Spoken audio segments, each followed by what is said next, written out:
یہ مشق کرائی جانے مقصود ہے اس رمضان کے مہینے کے اندر ہم سے اور آپ سے تقویٰ کی مشق۔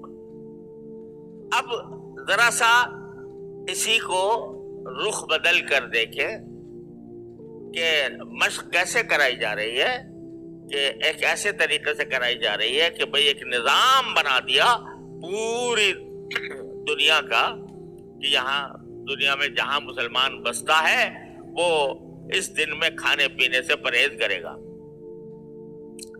اب بھائی یہ بھی ذرا سے سوچنے کی بات ہے کہ ہم کھانا جو تھا وہ کوئی حرام کام تھا، حلال تھا؟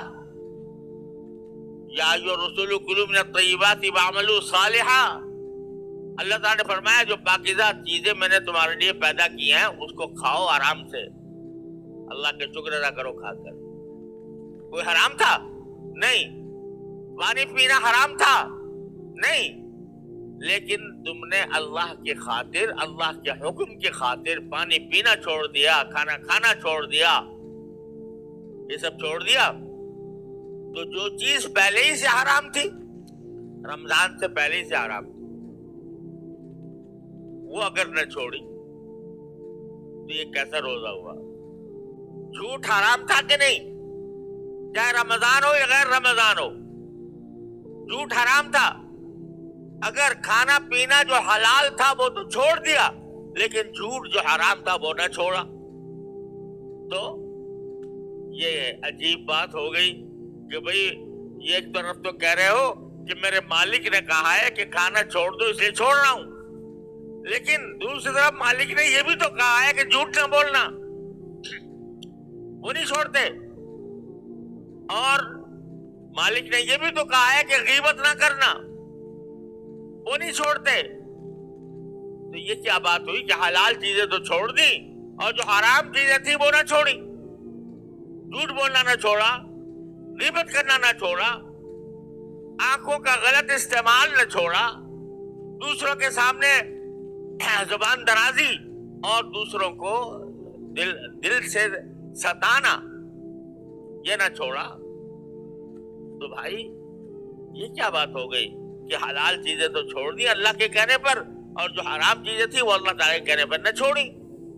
تو یہ تو کوئی مزیدار روزہ نہ ہوا، یہ تو ایک ظاہری روزہ ہو گیا، لیکن تم نے اگر وہ کام نہ چھوڑے تو تربیت تو یہ دینی مقصود ہے تقویٰ کی کہ اللہ کا حکم جس چیز سے منع کر دے اس چیز سے رک جاؤ، یہ تربیت دینی مقصود ہے تقویٰ کی۔ تو اس لیے اس مہینے میں صرف اگر کھانا پینا ہی نہیں چھوڑنا، جھوٹ بولنا بھی چھوڑنا ہے، دھوکہ دینا بھی چھوڑنا ہے، غیبت کرنی بھی چھوڑنی ہے، دوسرے کو ستانا بھی چھوڑنا ہے، بلند آواز سے بول کر کسی کا دل دکھانا بھی چھوڑنا ہے، اور جتنے ایسے کام ہیں جو انسان کو تکلیف پہنچانے والے ہیں وہ بھی چھوڑنے ہیں۔ بیچارہ ایک روزہ دار آ گیا تمہارے پاس کوئی چیز خریدنے کے لیے، تم کو میں اس کی کھال کھینچ کے اور پھر روزہ رکھوں گا، تو اس کو گرا فروشی تم نے رمضان کے اندر شروع کر دی، تو یہ کوئی روزے کی حقیقت تم نے نہ سمجھی۔ لعلکم تتقون، تقویٰ کے لیے پیدا یہ مہینہ لایا گیا ہے، لہذا اس سے چھوڑو۔ یہاں تک کہ رسول کریم سرور دو عالم صلی اللہ علیہ وسلم نے فرمایا کہ اگر اس مہینے کے اندر کوئی تم سے لڑائی جھگڑا کرنا بھی چاہے، لڑائی جھگڑے پر آمادہ ہو جائے اور تمہارے سے کوئی لڑائی جھگڑا کرنا چاہے تو کہہ دو بھائی میرا روزہ ہے،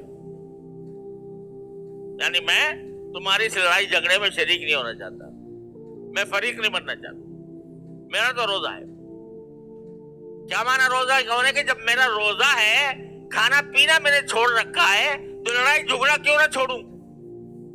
تو تمہارے سامنے اگر کوئی آئے آدمی جسے لڑائی جھگڑا کرنے والا ہو، اور بعض لوگ کی عادتیں ہوتی ہیں کہ بات بے بات کوئی دوسرے کو تانا مار دیا، کوئی برا بلا کہہ دیا، اب آپ اگر اس کے جواب دہی پر آمادہ ہو جائیں، اس میں حدود سے بعض اوقات تجاوز ہو جائے، تو روزے کی جو حقیقت ہے وہ حاصل نہ ہوئی. لہذا رسول کریم سرور عالم صلی اللہ علیہ وسلم فرماتے ہیں کہ اگر کوئی جھگڑنے والا تم سے جھگڑا بھی کرنا چاہے تو کہہ دو کہ میرا روزہ ہے. کیا مانا؟